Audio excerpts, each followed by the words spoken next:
O episódio inicia com a descrição das qualidades de Liu Mingfei. Ele é um Rank S, uma opção valiosa do sistema de resgate Global Sky Eye. Uma voz feminina o saúda, dando-lhe as boas-vindas. Um segurança na estação de comboios aborda um rapaz com muitas malas, chamando-o de mendigo. O rapaz, visivelmente aborrecido, esclarece que apenas deseja perguntar ao homem onde se localiza a linha CC. Pede ao segurança que verifique o seu cartão de comboio. O guarda, por sua vez, afirma nunca ter ouvido falar de tal linha e prontamente se oferece para contactar a embaixada do país do jovem, a fim de providenciar-lhe alojamento e transporte. O jovem fica bastante indignado com a insinuação do segurança. O homem simplesmente se afasta e o rapaz, em desespero, grita atrás dele, afirmando que não é um mendigo e que sim possui dinheiro consigo, ainda que a quantia não seja considerável. O rapaz então se culpa por ter acreditado nas bobagens de uma mulher. Uma senhora havia dado ao jovem instruções para ir à estação de metro do aeroporto, com toda a sua bagagem, e esperar na linha CC, que o levaria diretamente ao Castle College. Ele tenta conseguir comida antes de prosseguir com a sua busca, mas ninguém o atende, pois todos o consideram um mendigo. Alguns outros homens o chamam, pensando que ele também é um mendigo como eles, mas ele grita que não é um mendigo e que tem dinheiro. Eles imploram por dinheiro, e ele grita que é pobre e não tem dinheiro algum. Ele fica cara a cara com um sujeito que ri dele e pergunta se é assim que ele fala com as pessoas na China. Ele fala japonês com o rapaz, que o repreende por isso. O rapaz apresenta-se como Finger von Frings e pede para emprestar algum dinheiro para uma Coca-Cola. Ele vê um cartão preto nas mãos do jovem e reconhece que ele é do Castle College. Finger diz ao rapaz que são irmãos, e o jovem pensa que ele está a inventar para pedir comida. Finger tira o seu próprio cartão preto do Castle College e mostra ao rapaz, que se apresenta como Liu Mingfei, e diz a Finger que é um caloiro da China, e recolhe o dinheiro de Mingfei. Finger diz a Mingfei que está a repetir aulas há 4 anos.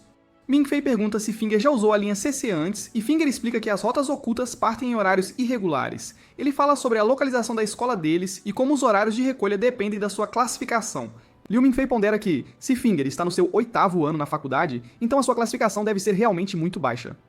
Finger adormece enquanto esperam pelo comboio, deixando Mingfei entregue aos seus pensamentos. Mingfei também dorme e tem um sonho vívido com uma escola em chamas e pessoas a saltar de penhascos. Quando acorda, Finger não está em parte alguma, mas há um portal aberto ao seu lado. Um rapaz bem vestido diz-lhe que os sinos estão a tocar para dar uma olhada no passado, e pergunta a Mingfei se ele está preparado. Ele diz mais algumas coisas a Mingfei e olha diretamente para ele, e de repente Mingfei rompe em chamas. Acaba por ser um sonho, e Mingfei é acordado pelos gritos de Finger e uma corrida louca para apanhar o comboio. Um homem estranho faz um anúncio de embarque para o comboio CC e Mingfei fica perplexo. Ele pensa que o homem é um zombie ou um fantasma. O homem aproxima-se de Finger, e eles têm uma conversa amigável sobre como a classificação de Finger caiu novamente. Liu Mingfei corre até eles e apresenta-se ao homem. O homem explode de surpresa, e Yan se inclina sobre Mingfei. Ele deixa escapar a classificação de Mingfei, e Finger também explode de surpresa. O homem explica a Mingfei que um professor designado deveria buscá-lo, mas não conseguiu devido a uma tarefa urgente. Finger informa Mingfei que, por causa da sua classificação, ele só precisava passar o cartão e a faculdade teria enviado um comboio apenas para ele. Mingfei fica horrorizado com isso, e passa o seu cartão apenas para testar a teoria. O comboio anuncia a sua chegada, e os três dirigem-se para a plataforma. O condutor usa o seu Yanlink para fazer com que os figurantes na plataforma deem as boas-vindas a Liu Mingfei. O comboio chega e um professor idoso salta, abraça Mingfei e chora. O comboio parte da estação, e o professor diz a Mingfei que terão a sua sessão final de aconselhamento antes da inscrição, ali mesmo no comboio. Ele manda Finger embora e faz Mingfei assinar um acordo de confidencialidade para a sessão de aconselhamento. O professor fala a Mingfei sobre a escola e o seu sistema, explicando que o principal objeto de estudo ali são os dragões. Ele pergunta a Mingfei o que ele sabe sobre dragões e depois explica-lhe tudo. Diz que Cassel treina os seus alunos para serem caçadores de dragões. Mingfei pensa que o professor é um maluco e que o Castle College é uma instituição psiquiátrica. O rapaz do seu sonho aparece-lhe novamente e garante-lhe que o professor está a dizer a verdade. Mingfei pergunta ao rapaz se ele embarcou no comboio com eles. O rapaz responde que também é um passageiro no comboio. Mingfei comenta que o rapaz fala como um fantasma, e o rapaz diz-lhe que, se ele é um fantasma, tudo o que ouviu do professor é uma história de fantasmas. Ele diz a Mingfei para olhar pelas janelas e dá-lhe as boas-vindas ao reino dos dragões. Ele explica a história do Dragon Raja a Mingfei, enquanto caminham pela paisagem onírica. Mingfei acorda no sofá e o professor diz-lhe que desmaiou durante o aconselhamento. Mingfei e o professor têm uma conversa de ida e volta sobre medo e doença mental, sendo interrompidos por um homem que traz algo. Os dois homens mostram a Mingfei artefatos da caverna de gelo para o ajudar a superar a sua descrença em dragões e outras coisas relacionadas. Dão-lhe com uma arma e dizem-lhe para atirar numa escama de dragão. A bala ricocheteia na escama, e Mingfei permanece indiferente até que lhe mostram um filhote. Mingfei olha para o filhote, que acorda e tenta sair. O professor elogia Mingfei, e ele quase desmaia. O professor o leva para fora para tomar um pouco de ar fresco, onde conversam sobre o que acontecerá se ele decidir desistir. O professor diz a Mingfei que o mundo real é inimaginavelmente vasto, e que, comparado ao mundo que ele conhece, é como um grão de arroz num campo aberto. Ele dá-lhe as boas-vindas ao Castle College. O professor informa Ming-Fei que a pesquisa da faculdade revelou que muitos dragões estão a dormir na China, por isso a instituição decidiu tornar o aprendizado de chinês obrigatório para todos os alunos. Ele diz a Ming-Fei que todos os estudantes devem ir fundo na China para matar o Rei Dragão. Ming-Fei pergunta por que não há nenhum estudante à vista. O professor fica alarmado com este fato e uma sirene toca. Ming-Fei pensa que a sirene é um alerta de ataque aéreo. Algo começa a atirar em Ming-Fei e no professor, e eles correm para se abrigar. Ming-Fei pergunta o que é, e o professor explica que é o presidente dos estudantes, César Gattuso. Ele tenta explicar com mais detalhes, mas é atingido por uma bala. Ming-Fei vê estudantes a correr com equipamento de batalha e a atirar uns nos outros, e fica chocado, confuso e muito perto de entrar em pânico. Existem duas equipas, vermelha e preta. Enquanto Ming-Fei se encolhe, corpos espalham-se pelo pátio da escola. Ele ouve os estudantes a falar sobre baixas de ambos os lados e estratégias de batalha. Ele decide tentar encontrar um médico para o seu professor. Os líderes das duas equipas encontram-se no pátio e iniciam uma luta de espadas feroz. São incrivelmente rápidos e parecem excepcionalmente habilidosos. Ming-Fei observa-os e pensa nos nomes das suas espadas quando uma rapariga vestida de vermelho aterra à sua frente. Ele chama por ela, e ela rapidamente se vira e aponta uma arma à sua cabeça. Ele entra em pânico e Ki diz-lhe para se baixar. Ela atira por cima da cabeça dele contra uma rapariga que carrega um rifle de precisão. A rapariga comenta que o tiro foi bom, mas demasiado lento. A rapariga de vermelho é atingida pela rapariga de preto. Enquanto Ming-Fei está em pânico, a rapariga de preto chama César e diz-lhe que a equipa preta venceu. Ming-Fei vê o rapaz novamente. O rapaz pergunta-lhe se serão punidos pelos seus pecados e oferece-se para o ajudar. Enquanto a rapariga acena para Chu Zihang para lhe dizer que venceram, Ming-Fei pega na arma e atira nela. Ele também aponta para César e atira nele. Atira em Zihang também e depois afasta-se e senta-se de costas para o pilar. Nesse instante, trombetes começam a soar e ele fica surpreso. Vê raparigas vestidas de médicas a correr para a cena e ele faz menção de se render. Elas separam os feridos e os atendem. Um homem careca aproxima-se dele e fala consigo mesmo sobre como os estudantes já não priorizam os seus estudos e reclama do custo dos jogos de guerra. Ele vê Ming-Fei e fala com ele. Pergunta-lhe se acha que os jogos de guerra são divertidos e grita para ele crescer. O homem é o professor Manstein, e o professor de Ming-Fei está acordado e fala com ele. Ele conta-lhe sobre o professor Manstein. Ming-Fei percebe quem está a falar com ele e tenta exorcizar o fantasma do outro professor. O professor Manstein diz-lhe que o homem está vivo, e Ming-Fei pensa que ele é um zombie. O professor explica que ele não está morto e que aquele dia é o dia da liberdade. Ele explica que no dia da liberdade, os estudantes são livres para fazer o que quiserem, e que as balas usadas contêm sedativos poderosos e deixam manchas de sangue falsas. Ele demonstra a Ming-Fei e acaba por se nocautear no processo. Ming-Fei olha pelo pátio e vê estudantes a andar por ali. O professor Manstein irrita-se com os estudantes mais uma vez. César e Zihang caminham até onde o professor Manstein e Ming-Fei estão. Zihang lista as regras do jogo para Manstein. Manstein fica chateado e liga para o diretor para denunciar os alunos. César conversa casualmente com o diretor e Manstein fica horrorizado. Os alunos estão divertidos e agitados. O diretor pede para falar com Liu Ming-Fei.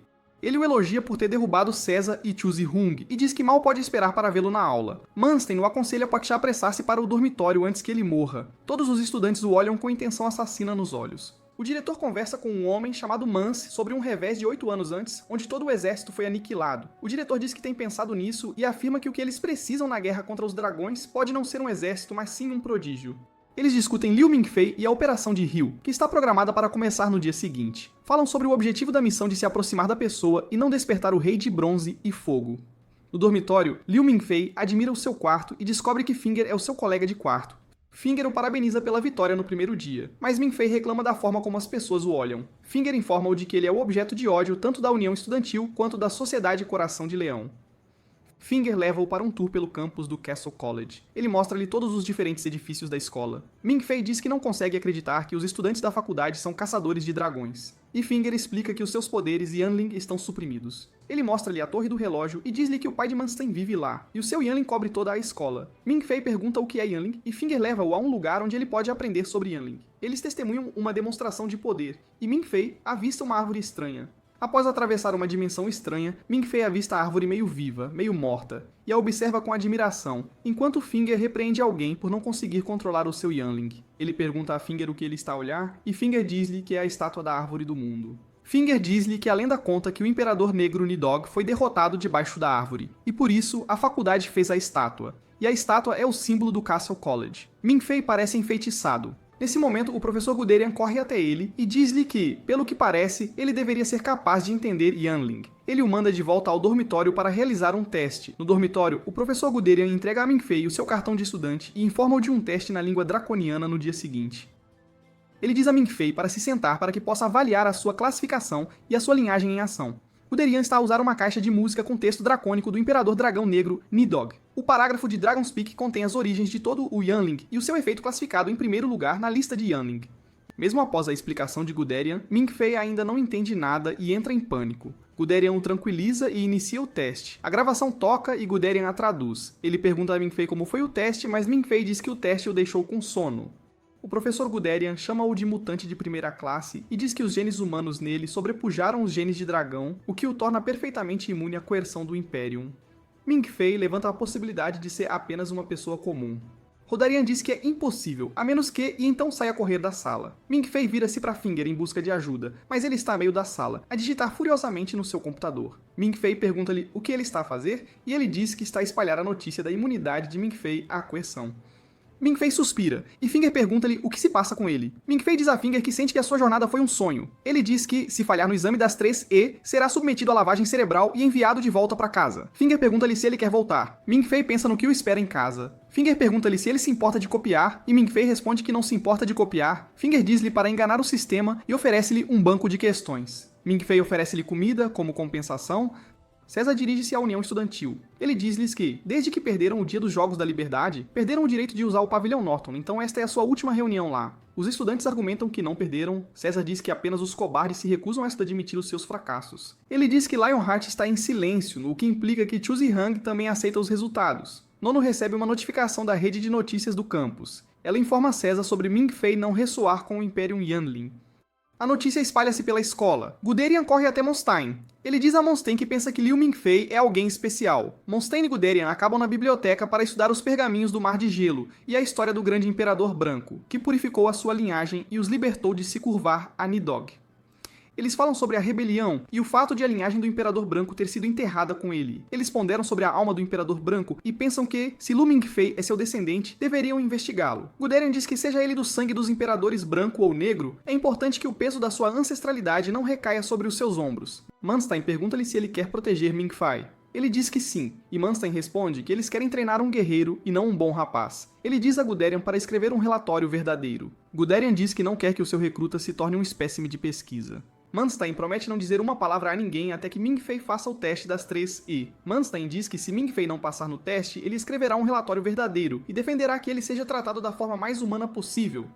Alguém ativa o programa de personalidade Evia e pede-lhe para deixar Lu Ming-Fei passar no teste das 3 e para ajudar a confirmar as dúvidas sobre ele. No dia seguinte, Ming-Fei corre pelo corredor, pois está atrasado para o seu teste. Ele abre a porta e vê Nono, que lhe diz que está atrasado. O professor entra logo atrás dele e explica as regras à turma. O papel de Ming-Fei tem um nome diferente, e ele sorri para ele. O teste das 13 começa, e todas as portas e janelas são trancadas. Os seus papéis de teste estão em branco, e Ming-Fei lembra-se do que Finger lhe disse sobre o teste das 3E. Ele olha pela sala e vê uma rapariga. A gravação de Dragon's Peak começa. Ming-Fei começa a copiar as respostas e vê os outros estudantes a agir de forma estranha. A rapariga ao lado dele está calma, a escrever a resposta. O professor fala com Nono e recorda que ela estava calma durante o seu teste das 3E. Ela diz que já tinha tido uma visão da alma naquela altura, e conta-lhe sobre isso. O rapaz aparece a Ming-Fei e diz-lhe para vir. Ming-Fei vai até ele e apresenta-se ao rapaz. O rapaz diz que o seu nome é Ming-Zei. Ele lembra-se do seu primo, e o rapaz grita-lhe que esta é a sua visão da alma. Eles conversam enquanto caem por diferentes paisagens. Ming-Zei começa a chorar e a cena muda. Eles sentam-se num campo. Ele abre os olhos e encontra Nono ao olhar para ele. Ela diz-lhe que ele dormiu durante o exame e desenhou 9 respostas, em vez de 8. Ki diz-lhe para não se preocupar, Finger dá-lhe as boas-vindas e diz que Norma publicou seus resultados na página da escola. Eles falam sobre a lista de seleção de cursos de Ming-Fei e Finger conta-lhe sobre a aula do professor Mance e a sua missão.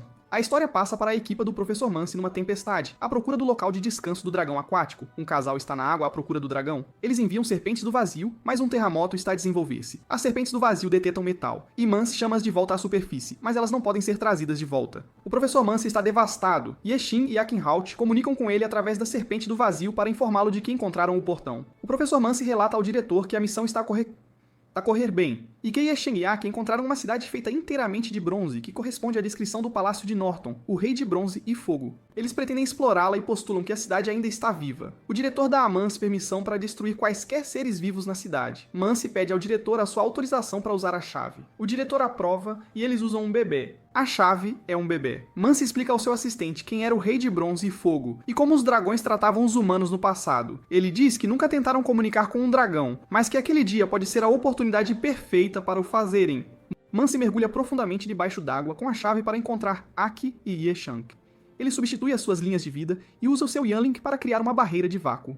Eles encontram uma água de fogo amaldiçoada, e Mance explica que fogo foi derramado nele. Depois ele foi queimado vivo, mas o seu corpo não colapsou e transformou-se em cinzas após a morte. Depois ele virou carvão, e agora ajoelha-se. A sua alma ainda está no seu túmulo, e os intrusos serão amaldiçoados pelo seu terror. Ele abre a caixa e a chave é ativada. Ela toca com o dedo no guardião do portão e o seu sangue flui para a boca dele. Ele produz uma chave da sua língua. Mance tira-a e coloca-a no seu olho. Uma boca abre-se, a chave começa a chorar e Mance tem de regressar à superfície. Ele diz a Yesheng e Aki que tem 2 horas para recuperar o esqueleto do Rei Dragão ou destruí-lo.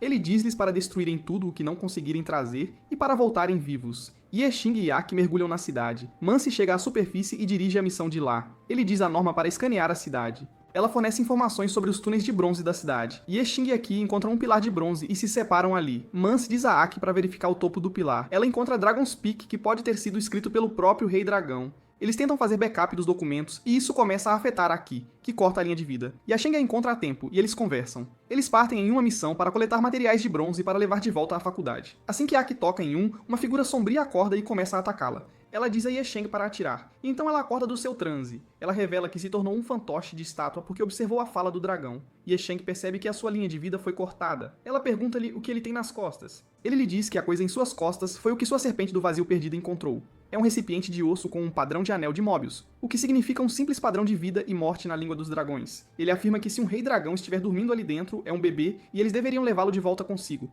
Nesse exato momento, as paredes começam a se reorganizar e eles correm desesperadamente para a saída. Yesheng pensa que quando Aki tocou a estátua, isso reiniciou a cidade e agora a cidade está ciente da presença de intrusos. Lu Mingfei acorda ao ouvir sinos tocando. Mingshu lhe diz que é o toque de finados. Ele é transportado para o topo da torre do sino e eles conversam sobre o mundo real. Mingshu lembra a Mingfei que ele está ali para avisá-lo que o toque de finados está soando. Alguém está morrendo e ele está prestes a se meter em sérios apuros. Mingshu pergunta se é uma invasão de dragões ou o fim do mundo. Mingshu o instrui a estar preparado.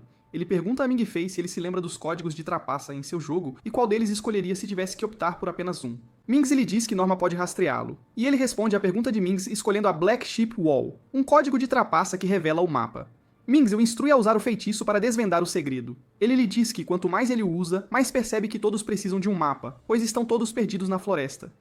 Ele lhe diz para se lembrar e então sai. Mingfei acorda com Finger gritando em seu rosto sobre o alarme. O alarme convoca os estudantes de alta patente para a biblioteca. Nono lembra a Finger de sua posição e ele foge envergonhado.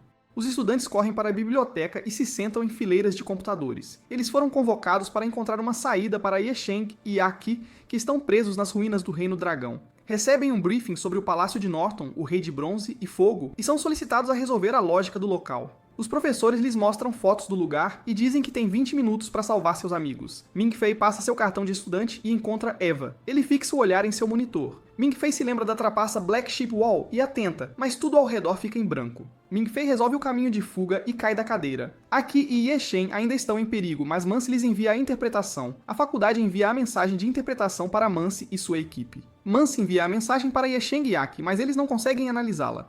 Aki resgata Yesheng e tenta entrar em contato com Mance. Yesheng consegue que Mance peça a Aki para ler o mapa, que lhes diz para descerem direto pelos canais e saírem diretamente abaixo da cidade, exatamente como os 8 diagramas. Mance pergunta quanto oxigênio Aki e Yesheng ainda têm, e descobre que lhes restam apenas 3 minutos de oxigênio. Ele faz seus cálculos e descobre que o que lhes resta, somado ao ar que conseguem prender, é o suficiente para tirá-los das ruínas.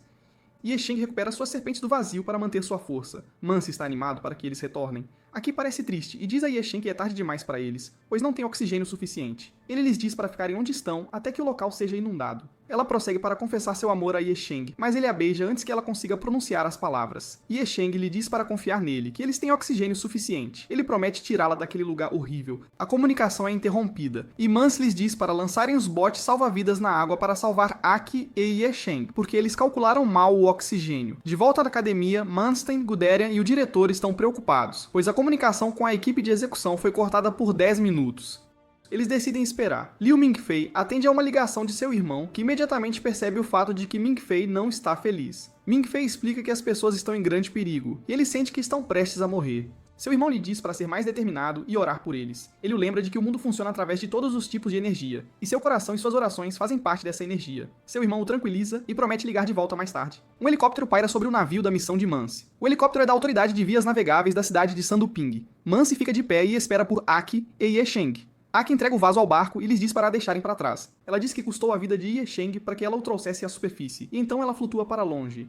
Mance tenta pular na água para alcançar Aki, mas seu assistente o impede. Aki se afoga, e Mance fica inconsolável. O mar irrompe, e Mance fica perturbado. Ele volta para o navio e lhes diz para protegerem o vaso de cobre. Eles tentam obter uma leitura precisa das criaturas marinhas na água. É muito rápido para eles verem, e Mance decide matá-lo. Ele atira repetidamente, mas a criatura continua se movendo. Ela salta da água para o ar e arrasta o helicóptero para baixo. Ele pede mais munição. Ele pensa que a criatura marinha é um dragão, e está perseguindo o navio por causa do vaso de cobre.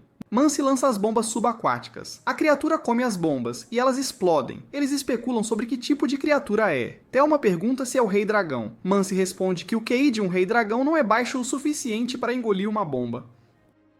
Ele diz a Thelma que ela fez um bom trabalho e que lhe dará todo o crédito por seu estágio. Ela o agradece e é empalada no peito pela criatura. A criatura a arrasta para fora do navio e Mance atira nela selvagemente até ficar sem balas. A criatura emerge e nada ao redor da embarcação deles. O dragão ri deles. Eles encontram o sinal da bomba novamente, mas Mance os impede de detonar, pois estariam em perigo. Se o fizerem, Mance é informado de que o motor superaqueceu e ele lhes diz para confirmarem sua localização. Mance os faz ligar os motores e seguir em direção à barragem das Três Gargantas em velocidade máxima. O dragão os está seguindo. Mance derrama uma substância no vaso de cobre e isso parece afetar o dragão. Ele ameaça destruir o vaso se o dragão parar de persegui-los. Eles chegam à barragem e o dragão os segue bem de perto, eles detonam as bombas no dragão e ele explode em pedaços. Um dos dentes do dragão empala Mance no peito, e Ke fecha o portão com o dragão preso lá dentro. Mance ativa seu Yanling. Na escola, os professores estão preocupados porque não houve contato. O diretor os agradece pelo trabalho árduo e lhes diz que o Monash pousou em segurança no reservatório. Ele lhes informa que eles obtiveram informações importantes devido ao seu esforço. Ele agradece especificamente a Lu Mingfei, que aceita a gratidão timidamente. Xu Zihang se aproxima de Lu Mingfei e o agradece por ter resolvido o mapa. Mingfei hesita, e Zihang lhe diz que a sorte também é uma forma de força. Zihang convida oficialmente Mingfei para se juntar à Sociedade Coração de Leão e lhe diz que ele deveria ser o próximo presidente. Mingfei fica chocado e recusa. Zihang diz que não o forçará e que Kaiser deveria convidá-lo para se juntar à União Estudantil. Ele diz que se ele se juntar à União Estudantil, seria ótimo ter alguém como ele como oponente e amigo. Todos os estudantes param onde estão e olham para cima. O sino toca e pombas voam ao redor. Zihang explica que quando alguém morre, os sinos tocam e as pombas voam para fora da igreja. Os estudantes se ajoelham e colocam seus lenços no chão para lamentá-los, e oram para que eles tenham paz em sua próxima vida. O diretor se aproxima de Mance, onde ele está sentado, e lhe diz que um médico estará com ele em breve. Mance diz que quer entregar seu relatório final. Ele afirma que a língua dos dragões no vaso é o que Norton escreveu na superfície. O diretor pensa que o vaso contém o casulo de Norton. Mance implora ao diretor para não enviar a notícia da perda total da operação. Ele implora para que diga aos estudantes que ele assumiu outra missão. Ele lhe diz que quer que os jovens vejam que matar dragões é a mais sangrenta das paixões e algo pelo qual vale a pena dar a vida. Ele pede ao diretor para dar um oi a Nono por ele. Ele diz que é hora de encontrar um novo mentor para ela. Mance recebe uma despedida. Uma foto enviada por Aki foi encontrada entre os pertences de Mance. Mingfei recebe um e-mail de Nono convidando-o para um baile de boas-vindas no pavilhão Mabre na noite seguinte. Finger diz a Mingfei que Kaiser também quer conversar com ele. Ele não está surpreso que a União Estudantil esteja atrás de Mingfei também. Finger explica a Mingfei que o desejo de Kaiser de conversar com ele significa que a União Estudantil também quer que Mingfei se junte a eles. Ele diz a Mingfei para nunca duvidar de sua posição. Mingfei pergunta quem é Kaiser. Finger lhe diz que seu nome completo é Kaiser Gattuso, membro de uma famosa família híbrida cujos negócios se estendem por todo o mundo ocidental. Kaiser é o herdeiro da dinastia Gattuso, e foi nomeado assim desde muito jovem. Finger diz a Mingfei que Kaiser é o futuro imperador do mundo deles. Mingfei fica maravilhado.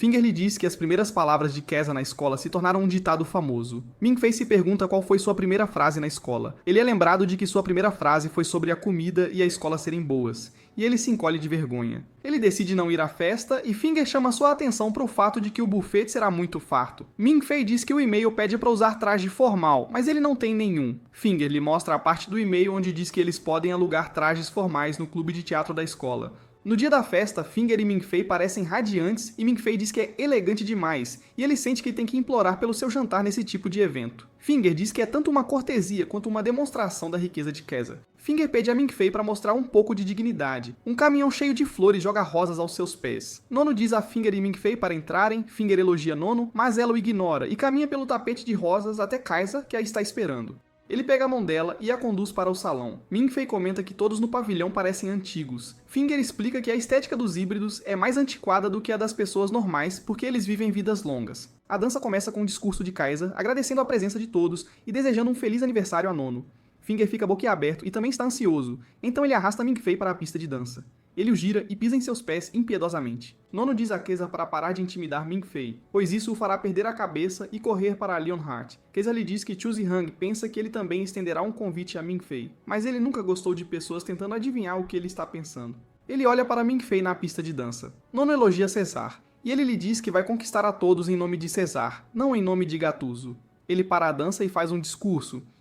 Ele diz que eles estão no pavilhão para lutar e que apenas os melhores podem ir para a guerra e são qualificados para proteger os demais. Ele faz um discurso apaixonado sobre a batalha. Ele pergunta quem eles querem seguir quando forem para a batalha, e as pessoas gritam seu nome. Kaiza diz que a verdadeira elite será vista como lunática pelo mundo. Seu discurso faz com que todos irrompam em aplausos. Ele os acolhe na gangue de lunáticos e chama Lu Ming-Fei para ficar ao seu lado.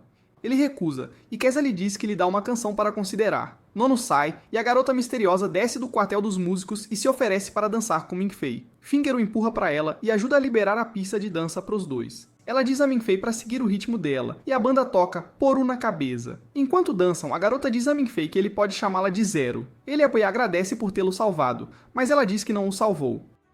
Ela estava apenas ansiosa para dançar. Enquanto dançam, Ming-Fei vê uma imagem mental deles dançando em frente a uma cachoeira. Ela lhe diz que ele precisa se sentir como o rei do mundo e segurar sua cintura quando a música terminar, ou ela cairá. A dança termina e Keza lidera os aplausos. Ming-Fei tem outra imagem mental dos dois. Ela faz uma reverência a ele e sai da pista de dança. Nono a segue, e ele se pergunta para onde Nono está indo. Ele corre para fora e vê Nono em um carro. Ele se aproxima de Nono e lhe deseja um feliz aniversário. Ele pergunta por que ela está saindo da festa primeiro. Ela diz que não contou a Keza que era seu aniversário porque seu aniversário é assunto dela. Ela pergunta se ele sabe dirigir e lhe diz para levá-la ao topo da montanha.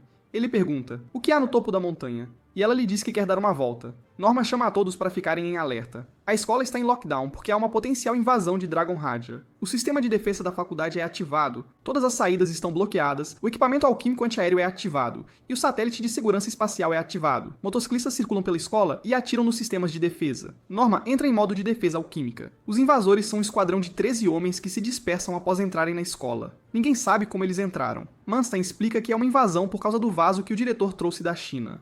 Norma explica as falhas no plano de segurança e diz aos professores que Kezar está guardando Valhalla com a União Estudantil. Manstein diz que Chu Zihang está guardando a biblioteca com a Lionheart, e o resto do campus está sendo guardado por agentes do departamento de execução. Estudantes com qualificações de batalha recebem equipamento para guardar a escola. Nono e Ming-Fei pegam a estrada da montanha. Mingzi aparece para Ming-Fei e lhe diz que há ursos na montanha. Ming-Fei quase desvia da estrada quando vê Mingzi. Mingzi diz que veio para lembrar Ming-Fei que há uma curva, caso contrário ele morrerá com a mulher de quem gosta. Ming-Fei nega gostar de Nono e diz a Mingzi para sair. Mingzi aponta que levar Ming-Fei para a montanha para brincar significa que ela não está na defensiva em relação a ele. Ele lembra a Ming-Fei que Nono está com Kaiza e que ela nunca amou ninguém em sua vida. Ming-Fei lhe fala sobre a amizade de Nono com Aki e Yeshen. Eles discutem um pouco, e Mingzi toca a cabeça de Ming-Fei e destrava algo. O carro segue sozinho, e Nono sugere que eles saiam do carro. Kaiza conversa com Nono, enquanto um dos intrusos fala com alguém do lado de fora. Eles estão procurando o vaso do dragão. Norma relata que 4 dos intrusos foram capturados e 6 estão vagando em algum lugar do campus. Eles pedem a Manstein para tentar usar suas serpentes do vazio para encontrá-los. Um telefone toca. Alguém liga para Manstein e lhe diz para pedir a seu pai que levante a barreira para que possam usar suas habilidades de Yanin. Manstein liga para seu pai e lhe diz para levantar a barreira. Ele concorda em fazê-lo por seu querido filho. Nono e Ming-Fei estão na montanha. Eles não conseguem ver as nuvens por causa das estrelas, então Nono sugere que eles se sentem no lago. Ming-Fei concorda e Nono mergulha os pés no lago. Ela desafia Ming-Fei a se juntar a ela e ele não perde tempo. Eles riem um do outro, e ele pergunta se ela está bem. Ela lhe diz que não apenas Aki e Yesheng morreram, mas que Mance também faleceu. Ela lhe conta que Mance era seu mentor direto, e que o departamento de execução não disse a verdade quando afirmaram que ele estava em outra missão. Ela explica que Mance lhe disse que, quando morresse, ele lhe daria a notícia anunciando que estava em uma nova missão. Ela diz que essa informação é a maneira de Mance deixá-la saber que ele está morto. Ming-Fei pergunta se ela está triste. Ela diz que não está triste, e quando ela morrer, também deixará uma mensagem discreta no quadro de avisos, dizendo que está em uma missão na Islândia, para que aqueles que lerem a notícia acreditem, e lentamente a esqueçam. Ming-Fei pergunta se todos na faculdade são tão destemidos quanto ela, e ela lhe diz que não é bem assim. Ela afirma que alguns desistem após a formatura, e que as pessoas que ficam, todas têm suas razões para permanecer. Ming-Fei pergunta por quê, e ela lhe diz que só queria fugir de casa. Ela pede para mudar de assunto, e eles conversam sobre os vagalumes que aparecem no verão, eles falam sobre a escola. Norma anuncia que o vigia noturno levantou a barreira. A barreira foi ativada e todos os estudantes ao mesmo tempo. Os intrusos também são capazes de usar Yanlink, e eles usam o campo das sombras para se esconderem. Eles entram em Valhalla. Manstein ativa suas serpentes do vazio para procurar os intrusos. Norma mostra um mapa da escola. Um garoto é direcionado para as entradas subterrâneas da adega, e ele vai. Ele salta pela câmara e entra na adega. Ele encontra uma porta e então recebe uma dica de seu empregador para usar o cartão preto preparado para ele entrar no nível subterrâneo. Eles lhe dizem para passar pela sala de controle central do mainframe até a zona de perda. Ele reclama que seu empregador sempre lhe diz metade do que ele precisa ouvir, e ele vai para executar as instruções. O cartão preto abre a porta e o garoto se maravilha com a simplicidade das defesas. Ao entrar, Kesar invoca seu Yanling de vento sombrio, e isso o permite ver os intrusos através de sua dobra de sombra. Ele liga para Chu Zihang e lhe diz que os intrusos estão em Valhalla. Ele quer fazer uma aposta com Chu Zihang sobre quem terminará a luta primeiro. Chu Zihang diz que não importa, e Kesar começa sua luta. Na biblioteca, uma garota pergunta a Zihang com quem ele está falando. Assim que Norma anuncia que os estudantes devem evacuar a biblioteca, ele diz à garota para cumprir a ordem. Nono diz a Ming-Fei que Kesar não quer prejudicá-lo, que ele é apenas um pouco desajeitado. Ela lhe diz que sabe que ele foi convidado por Chu Zihang. Ela fala sobre a garota que se destaca em vez de Ming-Fei. Ela o provoca por ser tímido. Nono conversa com Ming-Fei. Ela lhe diz que seu Rank S não representa uma ameaça para Kesar. Ela lhe diz para se juntar à União Estudantil, e Ming-Fei conclui que Kesar enviou Nono a ele como uma armadilha de mel. Ele se sente lisonjeado, mas percebe que deve resistir e não ceder. Ela lhe diz que não é obra de Kesar e que ela mesma o convidou. Ela lhe diz que quer um irmãozinho só dela, e ele pergunta se os calouros de Kesar não são dela também. Ela diz que deve ter suas próprias pessoas e Kesar deve ter as dele. Ela diz que, embora esteja noiva dele, é um arranjo político de ambas as famílias. Ela ainda é ela mesma. De qualquer forma, Ming-Fei fica surpreso que ela tenha um contrato de casamento. Nono lhe diz que Kesar e Zihang podem cuidar dele, e que ela também pode. Ela afirma que ninguém ousaria intimidar seu irmãozinho. Ming-Fei aponta que ela não o salvou da terrível primeira dança antes. Ela lhe diz que está pronta para salvá-lo, mas Kesar a impede. Ela promete que, enquanto ele estiver em perigo, ela o ajudará. Ele lhe diz para não falar como se ela tivesse feito toda a ajuda. Ele lhe diz que fará qualquer coisa por ela. E ela diz, é mais fácil falar do que fazer. Ming-Fei pergunta o que ele pode fazer por ela, e ela lhe diz que ainda não recebeu seu presente de aniversário. Ele lhe diz que não pode lhe dar um presente de aniversário na colina. Ele lhe diz que seus presentes de aniversário de verdade estarão em seu dormitório. Ela diz que esses não importam, e que tudo o que importa é um presente de uma pessoa.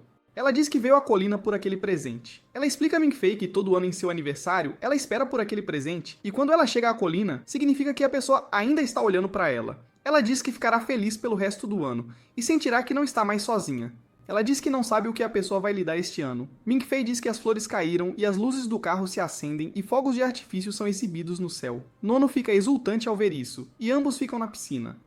O nome de Nono está nos fogos, e ela diz que quem os mandou fez como um presente. Ela chora e se deseja feliz aniversário. Ming-Fei tem uma visão de si mesmo chorando, e Nono conversando com ele. Ele entende que o presente veio da mãe dela. Diz a Nono que será seu irmãozinho dali em diante, e ela promete cuidar dele. O garoto abre a porta subaquática, é sugado na hora, e cai numa câmara onde há um tubarão mecânico. Ele tenta lutar com um tubarão que desaparece debaixo d'água. Ele comenta que, por toda a vida, os animais nunca se aproximaram dele, e agora os tubarões estão nessa lista. Ele pula para o topo da câmara e encontra o caminho para o Instituto de Pesquisa Alfheim. Ele percebe que está sob o pavilhão Valhalla e segue para o portão. Usa o cartão preto para entrar. O diretor sela o vaso em nitrogênio líquido e fala aos pesquisadores sobre como agora tem uma amostra de um rei dragão. Eles o aplaudem, e o pesquisador-chefe pergunta quando poderão dissecar o vaso para ver se há um ser vivo dentro. O diretor não sabe ao certo se há um ser vivo, mas conhece o período exato em que o vaso foi formado. Ele responde a perguntas dos pesquisadores. Garante que o jarro está seguro, pois o que está dentro ainda dorme. E explica que se sua conexão com bronze e fogo for cortada, ele ficará adormecido por um longo tempo. O garoto está no fundo desta sala, observando os procedimentos. Os pesquisadores falam sobre o material do vaso e olham a ressonância magnética do vaso, descobrindo que uma das coisas dentro dele eclodiu. O diretor ameaça o chefe do instituto de pesquisa e ordena que ele retire seus lasers e esvazie o local. O garoto pensa que é sua chance de roubar o ovo. Ele tem outra alucinação, tira algumas fotos do ovo primeiro e sai. Seu telefone apita no fundo da piscina e seu empregador dá uma ordem final para abrir a garrafa e derramar a solução sobre o alvo. Ele abandona a missão e o diretor derrama a solução sobre o ovo, que explode. Kizar ainda luta com Mai e eles avaliam as estratégias de batalha um do outro. Kizar desvia habilmente do golpe dela e ela aponta uma arma para a cabeça dele e atira. Eles ouvem a explosão e param. Saem e veem pegadas de algo que queimou as paredes. Falam sobre Lengargent, o fenômeno. Há um salto para Nono e Ming-Fei. Ela pede que ele se afaste para que possa fazer uma ligação. Ela também aponta que o carro ligou, e Ming-Fei diz que não sabe como. O episódio começa com Nono finalmente conseguindo sinal no celular. A mensagem de voz de César finalmente a alcança, informando que a escola está sob ataque.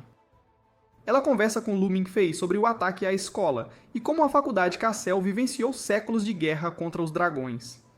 Ela se consola que César e Chu Zihang estão na escola no momento do ataque. Ela acredita que quando retornar à escola, a batalha terá terminado. César e Chu Zihang lutam continuamente contra seu oponente em diferentes locais da escola. Enquanto isso, Manistin, o diretor, e Gudarian são vistos assistindo à luta na escola. Numa tela grande, eles concluem que Chu Zihang está num impasse. Sua oponente está segurando os golpes, fazendo com que seu controle do Royal Blaze seja melhor que o de Chu Zihang. Ela não estava tentando matá-lo, mas apenas atrasá-lo.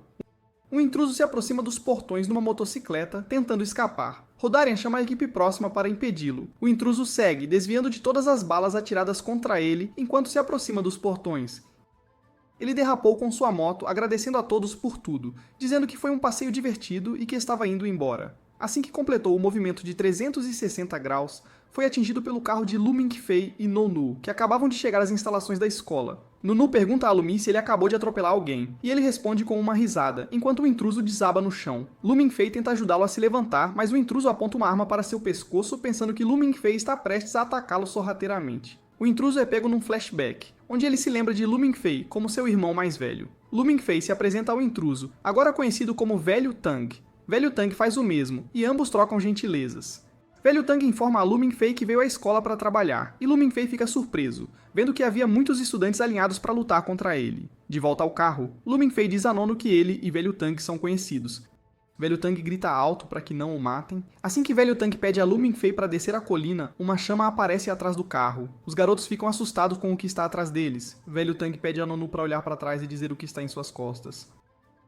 Nono pede que olhem no retrovisor do carro. Os garotos ficam apavorados com a visão atrás deles. Uma mulher saindo do fogo. Eles disparam em pânico. O diretor Manstein e Goldarion se perguntam o que saiu do fogo.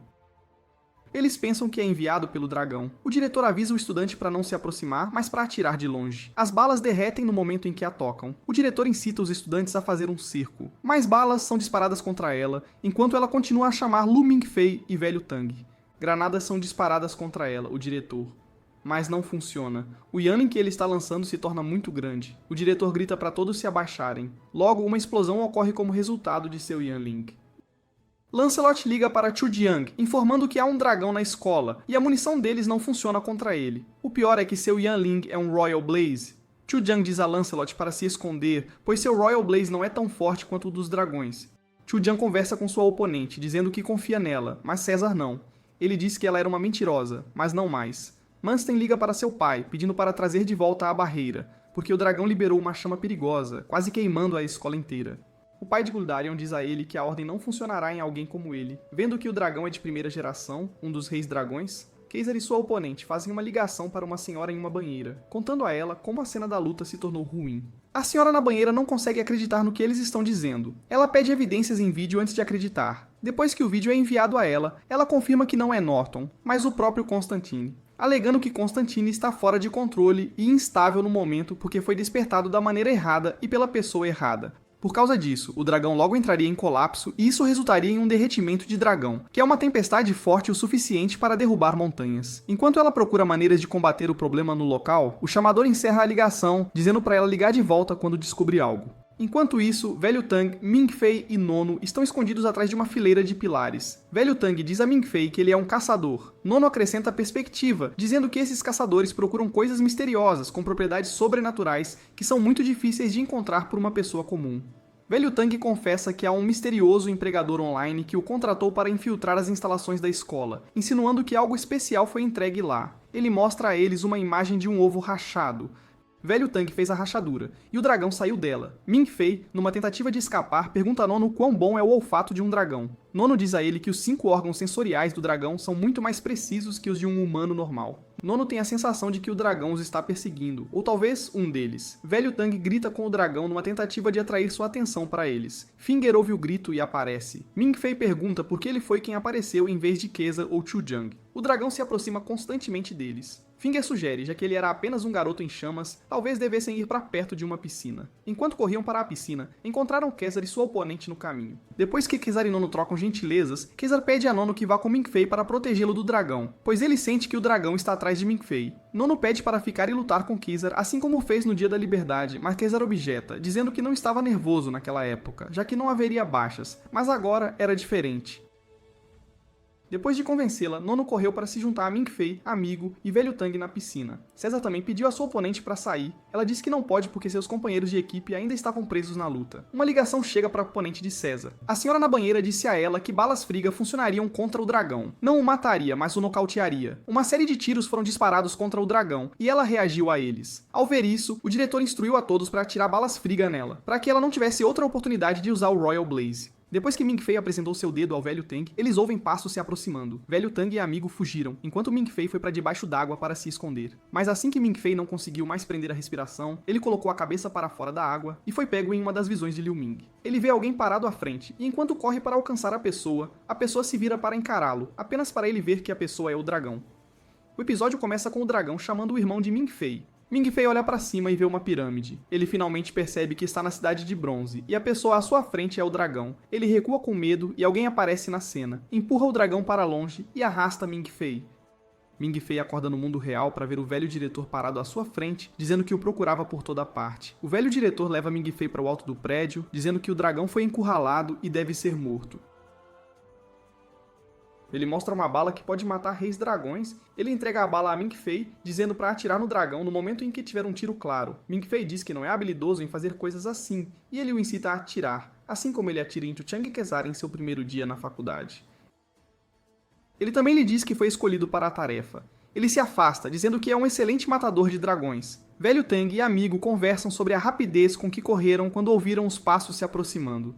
Enquanto conversavam acima deles, o dragão estava mudando de um garoto para um dragão totalmente formado. O diretor disse até os estudantes, informando que eles já fizeram o suficiente. Ele voa para lutar contra o dragão sozinho. Ele faz seu Yanling, e o tempo desacelera. Ele corta o corpo do dragão, ao mesmo tempo gritando para Ming Fei disparar a bala no dragão. Ming Fei ouve uma voz dizendo para não ficar nervoso, mas para atirar. Ming Fei atira no dragão, e o dragão começa a perder sua capacidade de controlar metais. Imediatamente, o diretor instrui a todos a usar munição real para matar o dragão. O dragão voa para baixo, e todos atiram nele.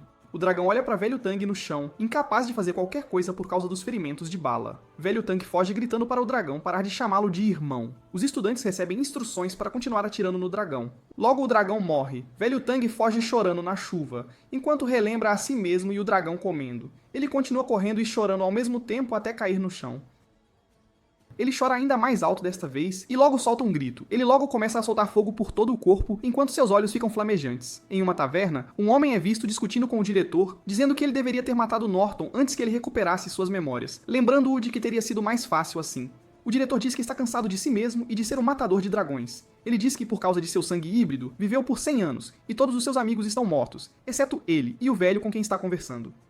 O velho pergunta ao diretor por que ele gosta tanto de Ming-Fei, e o diretor diz que é porque ele vê Ming-Fei como uma espada capaz de matar reis dragões. Ele acrescenta que seu tempo acabou, e em seus últimos momentos ele espera matar todos os 4 reis dragões, incluindo Nidhogg. Ele pergunta retoricamente por que os reis dragões voltam à vida geração após geração, porque eles temporariamente têm que selá-los quando poderiam acabar com eles permanentemente. Ele acrescenta que o dragão corta suas partes do corpo, e cada parte do corpo armazena cada pedaço de informação sobre eles. Se eles planejavam matar o Rei Dragão permanentemente, tinham que fazê-lo antes que ele tivesse tempo de selar um pedaço de si mesmo. O diretor continuou dizendo que se ele deixasse Norton furioso, ele poderia voltar sua raiva contra ele, transformando sua fúria em sua própria sepultura. De volta ao dormitório, Amigo diz a Ming-Fei que uma festa estava sendo organizada para celebrar o sucesso que tiveram na luta. Ele continua dizendo que horas depois da luta, vários helicópteros pousaram nas instalações da escola. Esses helicópteros trouxeram a festa secreta, um grupo de elites, reis e empresários. Eles começaram a reconstruir as defesas da escola para evitar novos ataques. O amigo pergunta a Ming-Fei a qual clube ele está se juntando hoje. Ming-Fei diz que acabou de enviar sua inscrição para se juntar à União Estudantil. Ele disse que sua decisão foi influenciada por No, que diz que o protegeria se ele se juntasse à União Estudantil. Alguém bate na porta, um homem com o cartão de identidade da União Estudantil de Ming-Fei. Ming-Fei pergunta se está pronto tão cedo, e ele diz que Nono disse que deveria ser entregue imediatamente. O homem também diz que Kesa pede para notificá-lo de uma reunião em 1 hora. Kesa está em uma reunião com o diretor.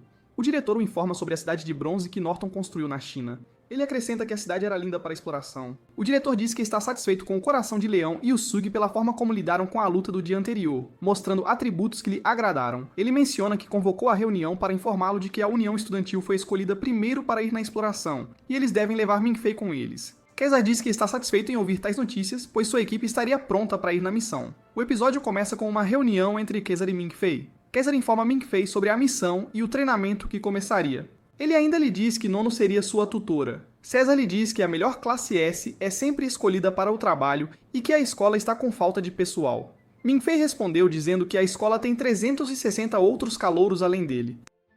César diz a ele que apenas 2 deles são selecionados de sua classe. Ming-Fei diz que não está disposto a ir na missão, mas seus colegas o instaram a aceitar porque ele era da classe S.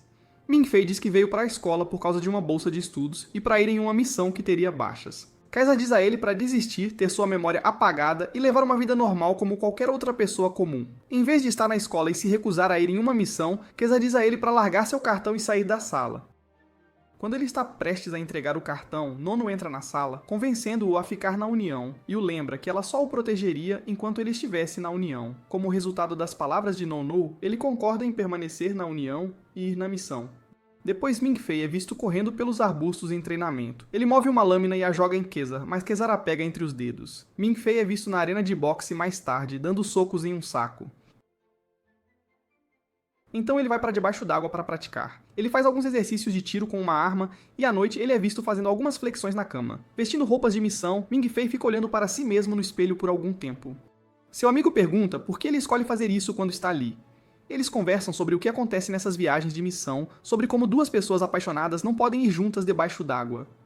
Ming-Fei aponta uma exceção, e Finger diz que faz muito tempo que a exceção professou amor publicamente. Ming-Fei ainda pergunta ao amigo o que ele ainda está fazendo na escola mesmo depois de 4 anos. Finger diz que não queria perder a boa comida da escola. Ming-Fei grita com raiva em sua resposta. Finger lhe dá um tapa na bochecha, e depois que Ming-Fei se acalma, ele lhe diz que tem medo da morte. Finger diz que, embora não tenha se qualificado para se juntar à equipe de elite deles, ele lhes daria apoio remotamente. Ming-Fei diz a Finger que muitas vezes ele sente que está fora de linha, mas então ele tem sido tão bom para ele. Ming-Fei joga seu cartão de crédito de estudante S para o amigo. O amigo exclama que valia muito dinheiro. Ming-Fei explica a ele que, caso ele ouça que ele morre durante a viagem da missão, ele deve comprar o que quiser com o cartão antes que ele expire. O amigo continua a pular de alegria, fazendo planos sobre o que vai comprar com o cartão. Ming-Fei fica furioso com ele, dizendo que ele deveria estar o encorajando, não se regozijando com sua morte e sua capacidade de usar seu cartão para o que quiser. O amigo joga o cartão de volta para Ming-Fei e começa a encorajá-lo novamente.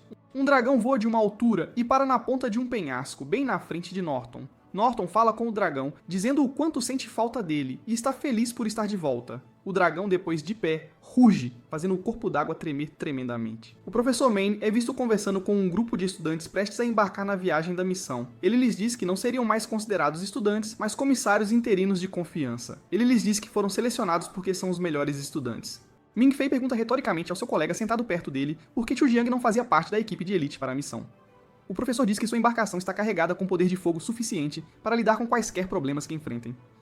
Keza diz que é possível encontrar dragões, e o professor responde dizendo que dragões guardam a cidade de bronze, e eles certamente lutarão contra um. Ele os informa que o dragão é imune a metal. E embora tenham uma probabilidade muito baixa de encontrar um, ainda assim, eles recebem 3 armas de alquimia para combater um dragão, caso vejam um. O professor menciona que eles devem carregar uma bomba especial, entrar na cidade de bronze e explodi-la. A equipe é dividida em grupos. Kaiser é emparelhado com Zero, enquanto Ming-Fei é emparelhado com Nono. Nono é vista no navio dando instruções de última hora a Ming-Fei. Ming-Fei pergunta se eles estão realmente indo para o território do Rei Dragão para detonar bombas e se vão encontrar algum dragão. Nono diz que é improvável. O professor interrompe dizendo que o Rei Dragão deveria estar hibernando agora porque não tem seu osso com ele, o que o teria permitido se transformar. Então o Rei Dragão estaria em forma humana, já que precisa de tempo para hibernar para permitir sua transformação.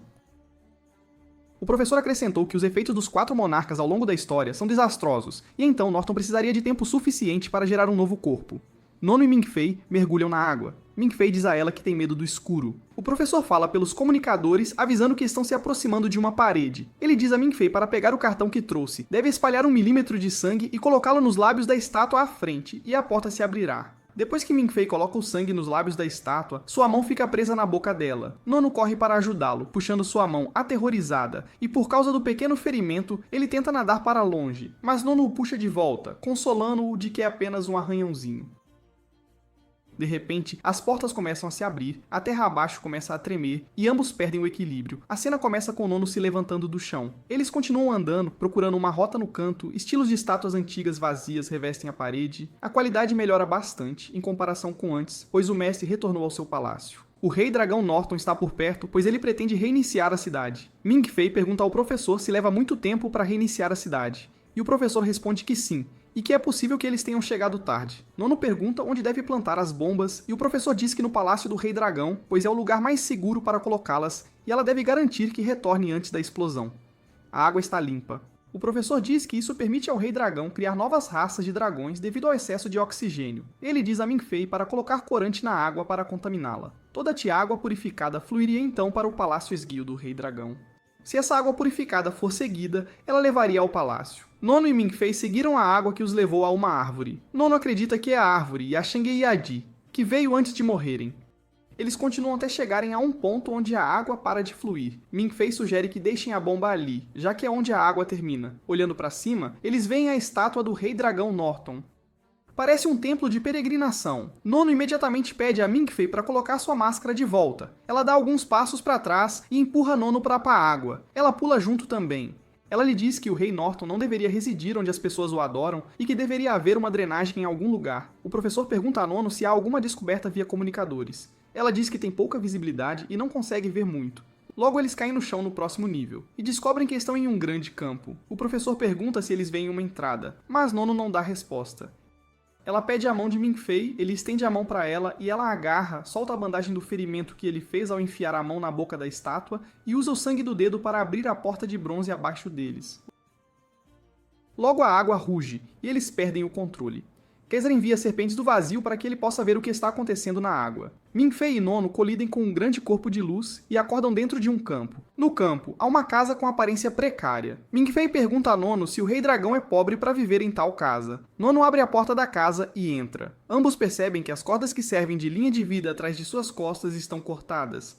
Nono diz que foi cortada quando abriram a porta do túnel com o sangue de Ming-Fei e caíram no campo. Ela instrui que procurem na casa e se preocupem com as cordas depois. Nono tocou a parede, leu o que estava escrito nela e depois de um tempo olhando, pediu que se sentassem, pois queria pensar um pouco. Ming-Fei logo percebe que Nono estava revivendo a conversa de 2 pessoas que se sentaram naquele mesmo local há muito tempo. Ela acorda do transe e diz a Ming-Fei que os 2 irmãos viveram ali e fizeram muitas atividades juntos. Ela conta a Ming-Fei sobre seus poderes psíquicos e como ela pode traçar perfis de pessoas apenas olhando para elas. Ming-Fei lhe diz que é hora de detonar as bombas e partir. Ela calcula o tempo que levariam para escapar de volta ao navio e ajusta o temporizador da bomba para 45 minutos. Nono decide pegar algo do quarto como lembrança. Ao pegar uma lâmpada, ela percebe que não há tubulação para transporte de óleo para a casa, e quem acendeu as lâmpadas no quarto fez isso recentemente. Imediatamente eles correm para fora da casa em direção à roda. Ming Fei toca seu sangue na porta e ela se abre. Eles passaram pela porta de bronze, saíram e perceberam que sua linha de vida havia sumido. Nono diz que a pressão da água está diminuindo e não é forte o suficiente para levar as cordas embora, que alguém deve ter pego suas linhas de vida. Logo a água começa a rugir novamente. Nono diz que a cidade está em autodestruição e a drenagem está aberta. À medida que o caos se intensifica, Ming abre a porta de bronze novamente com seu sangue e ambos entram, acessando o campo mais uma vez. Eles percebem que o campo também está sendo destruído, então tentam encontrar outras maneiras de escapar. Eles encontram outra porta, Ming Fei a abre e eles a atravessam. No navio, Kaiser e o resto da equipe se preocupam com Nono e Ming Fei. As serpentes do vazio que enviaram antes não os veem. Eles contemplam enviar uma equipe de mergulhadores para a água, mas o professor Ming teme que o Rei Dragão já tenha despertado. Ele sugere que, se depois de 1 hora não virem nenhum sinal deles, poderiam arriscar enviar uma equipe de mergulhadores. Eles começam a ficar sem oxigênio e Ming Fei grita para Fingal ajudar com o mapa para fora da água. O episódio começa com o professor Money gritando. Ele segura a cabeça com as mãos, dizendo às outras pessoas no navio que seu cérebro foi dominado por uma força muito poderosa, e que ele tem sido usado como uma estação de retransmissão de sinal. Fingal pressiona seu computador apressadamente, tentando descobrir uma maneira de ajudar o professor Money. Kaiser diz a Fingal para se apressar, pois o professor Money está lentamente perdendo o controle. Como resultado da autodestruição da cidade de bronze, sua rota de fuga original é alterada para uma diferente. Fingal encontra uma rota de fuga. Ele diz a Ming Fei e Nono para se apressarem, pois a rota de fuga está prestes a mudar. Fingal reclama que não consegue aguentar por muito tempo. Ele diz a Kaiser que tem apenas acesso de nível F e precisa de acesso superior para continuar. O professor diz que tem acesso de nível B, e Fingal poderia usá-lo. Fingal encontra uma maneira melhor. Ele hackeia o site da academia para obter acesso de nível S. Com a ajuda de seu novo acesso, ele pode guiar Nono e Ming Fei. Zero sugere a Kaiser que o Rei Dragão está fazendo a água esquentar, que ele está se movendo na água e os está caçando. Com o professor inativo porque sua mente foi manipulada, Kaiser se torna o chefe da equipe com a permissão de Bingal. Kaiser prossegue anunciando à tripulação que ele é o novo capitão e também para garantir que tudo esteja funcionando sem problemas. Há um som de estrondo no navio. A baía de torpedos foi penetrada pelo Rei Dragão. O Rei Dragão ataca e mata um membro da tripulação. Como resultado da penetração do Rei Dragão, todas as 3 ogivas são destruídas. O Rei Dragão ataca continuamente sua posição inferior e permanece invisível para Kaiser e os demais. Kaiser logo percebeu que, mesmo antes de iniciarem toda a operação, o Rei Dragão estava deitado sob o navio deles. Ele imediatamente os chama para atacar o dragão. O dragão os persegue com muita velocidade. À frente deles, em um penhasco, eles veem alguém parado ali. Zero mostra a pessoa a Kessar, e eles concluem que não era o Rei Dragão que os perseguia o tempo todo. O Rei Dragão Norton está parado bem na frente deles, com fogo por todo o corpo. Norton chama seu servo dragão. O dragão sai da água e ele se senta nele. Ele toca seu corpo, enviando fogo ao redor. Os dragões entram na água e, dramaticamente, com grande fogo saindo da água, voltam a subir. O servo dragão, finalmente se misturando com Norton, Bingo continua dando instruções a Nono e Ming Fei debaixo d'água. Ele avisa que em breve a cidade de bronze será bloqueada permanentemente, e eles precisam nadar mais rápido para evitar isso. Nono para quando vê o corpo morto de Yesheng. Ela percebe que ele deu a Aki sua máscara nasal para permitir que ela tivesse uma dose dupla de oxigênio necessária para alcançar a superfície. Nono descobre uma tampa e vê algo dentro de uma caixa. Ela percebe que Yeshen a recuperou da cidade de bronze, mas Ari não conseguiu levá-la porque não podia carregar 2 coisas. Eles finalmente deixam o corpo e continuam seguindo o caminho que Fingal apontou. Noni sente que Fingal cometeu um erro de cálculo sobre a saída correta, mas Ming Fei diz que se Yeshen for encontrado por este caminho, é realmente a saída. Eles eventualmente encontram o guardião do portão. Ming Fei fica sem sangue devido à exposição prolongada à água em sua mão. Noni impede que um enorme bloco esmague os dois. Enquanto ela o segura com as 2 mãos, Ming Fei tenta se cortar com sua faca, mas a faca escorrega de suas mãos. Ele então prende a respiração e tira a máscara, tira sangue da boca e abre as portas com ele. Em terra, Pingal dirige o navio para pegar Noni e Ming Fei. Enquanto se aproximam da costa, o Rei Dragão persegue o navio. O navio perde alguns de seus motores na perseguição. Como Ming Fei tirou a máscara antes de tirar seu sangue, ele tem que compartilhar a máscara de Noni enquanto se aproximam da costa. A pressão é grande, e seus trajes de mergulho permitem que ambos nadem até a costa. Noni oferece a Ming Fei sua máscara, alegando ser uma mergulhadora mais experiente que ele. Bingal envia um sino de mergulho para resgatar Noni e Ming Fei na água.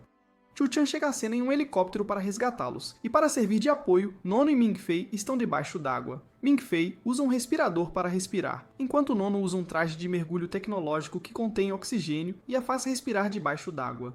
Nono diz a Ming Fei para se virar para que ela possa se trocar. Ela remove o traje tecnológico e o entrega a Ming Fei, e o desafia dizendo que ela consegue prender a respiração debaixo d'água e não precisa do respirador. Ming Fei veste o traje e pensa consigo mesmo como o traje tecnológico se ajusta confortavelmente ao seu corpo. Nono não consegue falar para não inalar água em seus pulmões. Ela fala com ele em linguagem de sinais que as rochas racharam e ele deve deixar o local. Nono faz um sinal para Ming-Fei segui-lo. Uma bomba explode e libera um gás venenoso. Ming-Fei vê Nono sem o respirador e se preocupa com a segurança. Nono, ao ver a bomba, fez as rochas acima deles começarem a cair, e ela também corre o risco de inalar o gás venenoso.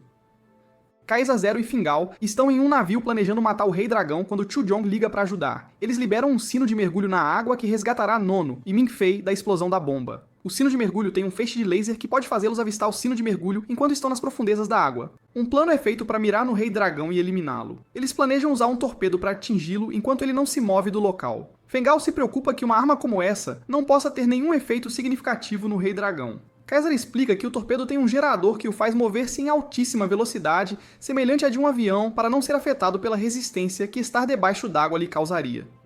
Bengal apresenta a possibilidade de o plano não ser viável, dizendo que, uma vez lançado o torpedo, ele não pode ser guiado, tornando impossível atingir o Rei Dragão.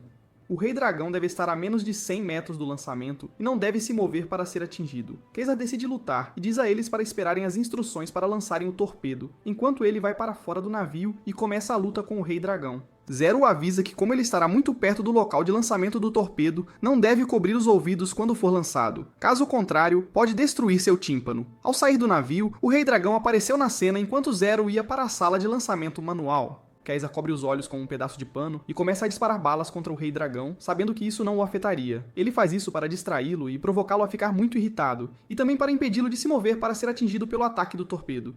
Zero chega à sala de controle e se prepara para atacar. Caesar dá a ordem para avançar em direção ao Rei Dragão. O Rei Dragão, sentindo isso, decide mergulhar na água quando Chu Jang é visto no céu e lança fogo do céu em direção ao Rei Dragão. Para evitar ser atingido, o Rei Dragão revidou e houve uma explosão no ar, que foi muito brilhante. Isso causa cegueira temporária a todos na área, e quando o Rei Dragão não consegue ver, Zero lança o torpedo que o atinge diretamente e ele afunda na água. Chu Jang se retira do lado da luta. Zero vai ao encontro de Caesar fora do navio e descobre que o lançamento do torpedo afetou seu tímpano, embora ele ainda consiga ouvir. Sua capacidade auditiva diminuiu. Nono e Ming-Fei veem o sino de mergulho enviado por Fingal e seguem em sua direção. Ao chegarem lá, Nono colocou a mão no sino de mergulho. O sensor a reconheceu e abriu. Nono empurra Ming-Fei para dentro de forma brincalhona, e quando ela está prestes a entrar, a cauda do Rei Dragão atravessa seu corpo e a mata. Ming-Fei fica em choque e se lembra do passado que compartilharam. Ele chora em voz alta. Ming-Fei chora enquanto Nono está morta, e é morta pela cauda do Rei Dragão que foi cravada em seu coração. Ele bate na porta do sino de mergulho para abri-la, mas ela se recusa a abrir. Ele pensa consigo mesmo como não está pronto para viver sem ela, e que ela não deveria morrer. Ele se lembra de uma de suas conversas passadas enquanto ordenava a Nono para não morrer. O peso do Rei Dragão arrasta Nono para longe do navio de mergulho. Ming-Fei está com Mings à beira-mar, em um passeio de madeira. As pernas de Mings estão na água enquanto Ming-Fei está deitado de costas, chorando. Mings ele diz que ele está sozinho no sino de mergulho, enquanto Nono perdeu 90% do seu sangue e está ficando mais inconsciente. Mings ele diz que na visão que ele está experimentando, o tempo se move de forma diferente. O tempo é mais rápido no mundo real, enquanto o tempo é lento no reino da visão. Ela lhe diz que ele ainda tem uma chance de salvar Nono da morte, pois ele tem o poder de salvá-la. Mingze pergunta a Ming-Fei se ele tem objetivos na vida. Ming-Fei diz que mesmo que tenha, não é da conta dela. Ela lhe diz que poderia ajudar se ouvisse o que ele tem a dizer. Ela lhe diz que não é uma pessoa comum e pergunta por que ele escolheu Cassel, já que era um grande risco para ele. Ming-Fei diz que todos matam dragões, enquanto sua única razão é convencer seus pais de que ele é um filho promissor. Ele passou nos 3 exames e não sabe como a nota S foi julgada. Ele diz que confiar em Ming-Zei o ajudou a desbloquear o mapa da Cidade de Bronze. Ming-Zei lhe diz que a boa sorte segue algumas pessoas e ele não deveria ter se juntado à União Estudantil, o que os fez enviá-lo para onde ele está. Ming-Fei diz que daqui a 10 anos ninguém verá o quão importante ele é, ninguém se lembrará do que ele fez hoje, e você se sente redundante. Ele divaga todos os dias porque não tem senso de existência e não sabe o que fazer. As pessoas dizem que ele não se valoriza. Ele diz que mesmo que seja pisoteado na cabeça, não consegue se levantar porque não sabe pelo que lutar ou no que pensar. Ele diz que tudo mudou quando uma garota veio e o tornou atraente na frente de todos. Ele diz que gostou da sensação, a sensação de ser atraente. Ming-Zei lhe diz que ela fez isso porque sentia pena dele e passou pelo que ele estava enfrentando na época. Ela diz que fez isso por pena e não porque o ama. Ming-Pi grita com Ming-Zei dizendo que ele foi tirado da confusão em que estava, e ele não quer voltar para lá. Ele diz que qualquer pessoa com quem ele se importa ou não o entende ou o trata como um macaco. Ele diz a Ming-Zei que a única pessoa que não o vê como errado é Nono, e ela está morrendo. Ele diz, ela não pode morrer. Mingzi diz que ele não quer vingança contra o mundo, e ela entende, e ela o ajudará, mas há uma condição que ele deve cumprir. Ela explica que o contrato é semelhante ao contrato com o diabo. Uma pessoa pede algo ao diabo, e quando o diabo o faz, a alma da pessoa pertence ao diabo. Mingzi diz que o contrato deles é semelhante ao contrato do diabo. Ela lhe diz que ele só pode chamá-la 4 vezes para fazer um desejo. Ou quando ele se sentir sozinho no mundo, o contrato expira e sua vida pertence a ela. Ming-Fi diz que o preço pedido é muito alto e pergunta o que Ming-Ji pode fazer. Ela diz que pode fazer quase tudo e pode até se livrar do rei dragão vermelho flamejante. Ming-Fei concorda com o preço pedido por Ming-Ji. Ming-Ji diz que está surpresa por ele aceitar o preço pesado e desbloqueia poderes para ele. O poder da reunião aumenta seu poder espiritual ao usar o espírito da fala, e a proibição torna os oponentes incapazes de usar sua fala. Ela lhe diz que o espírito é Ling Ling, e ele só pode usá-lo por um curto período. Ela diz que antes ele tinha um desejo, desejando que Nono não morresse, mas agora ele tem o desejo e o poder para que ela não morra. Ming-Zi lhe diz para encarar o mar e ela o empurra por trás e ele cai no mar. Ming-Fei retorna ao sino de mergulho e comanda o sino de mergulho fechado a se abrir. Ele vai ao corpo morto de Nono, remove o traje tecnológico dela, quebra a garra da cauda do Rei Dragão, usa seu poder e diz a ela para não morrer. Ele amarra a corda que conecta o sino de mergulho ao navio em Nono e puxa a corda para que ela possa ser içada. Pingal vê o puxão da corda na tela do monitor e alerta Zero e Keza sobre o movimento.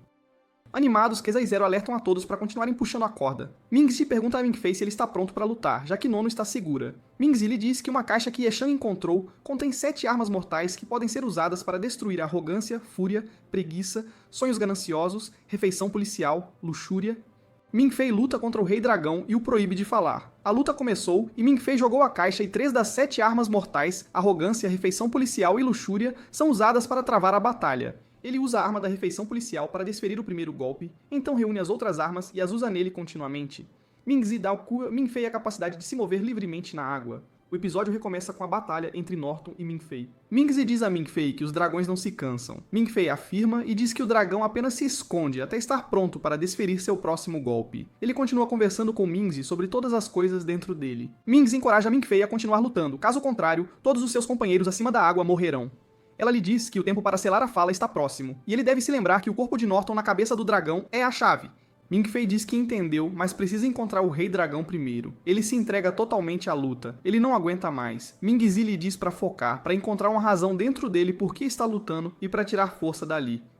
Ela lhe diz que ele consegue e que ela acredita nele. Ming-Fei se lembra de todas as pessoas por quem está lutando e encontra força interior nisso. Logo tudo se estabiliza e ele finalmente consegue focar. Ming-Fei encontra o dragão e avança em sua direção. Ele consegue chegar ao alcance de uma espada do corpo de Norton. Logo ele percebe que Norton é seu amigo velho Tang. Ele perde o controle por um momento por causa da descoberta.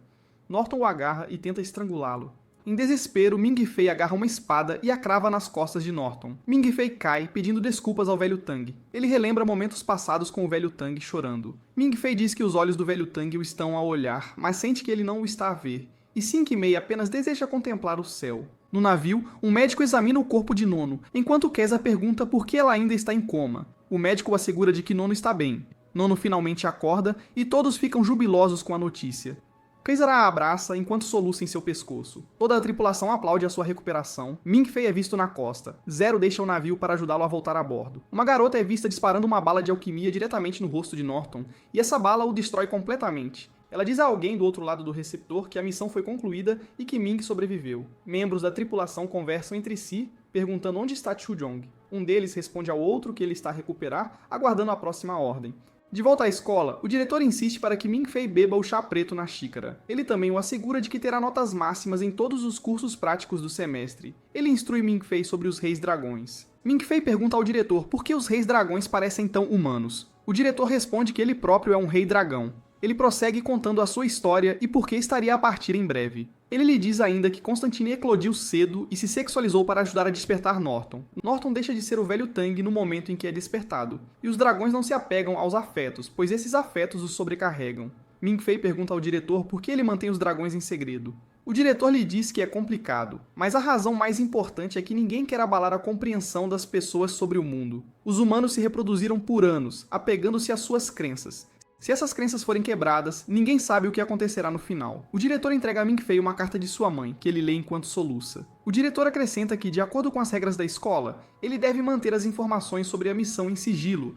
Ele pergunta a Ming-Fei por que ele se recuperou tão rapidamente da luta, ao contrário de Nono. Assim que Ming-Fei começa a falar, Ming-Zi o adverte para manter silêncio sobre seu pacto com Norton. Mas o diretor diz que acredita em Ming-Fei e que ele não precisa lhe contar o que aconteceu. No dormitório, Friend fica surpreso que Ming-Fei tenha tomado chá com o presidente da academia. Por outro lado, Ming-Fei está zangado porque Friend escreveu muito sobre Caesar no site da escola. Em vez de sobre ele diz a Friend para apagar aquilo imediatamente. Alguém bate a porta, Ming-Fei vai abri-la e vê Caesar parado à entrada. Caesar está a pedir açúcar, pois está a cozinhar no quarto em frente. Ming-Fei e Friend ficam entusiasmados por poder ajudá-lo. Ambos percebem que Chu Jiang e Caesar moram juntos no quarto em frente e cozinham em conjunto. Nono vem ao quarto de Ming-Fei e lhe dá chocolate. Ela mostra a Friend onde conseguir muitos e Friend sai. Nono e Ming-Fei continuam a conversar até que ela lhe diz que vai para a cama. Alguém envia um mensageiro do exterior para Ming-Fei. Ele abre e é uma carta no telefone de Ming-Zei. Ela lhe diz para responder diretamente no telefone. Ele tentou esmagar o telefone no chão, mas resistiu à ideia.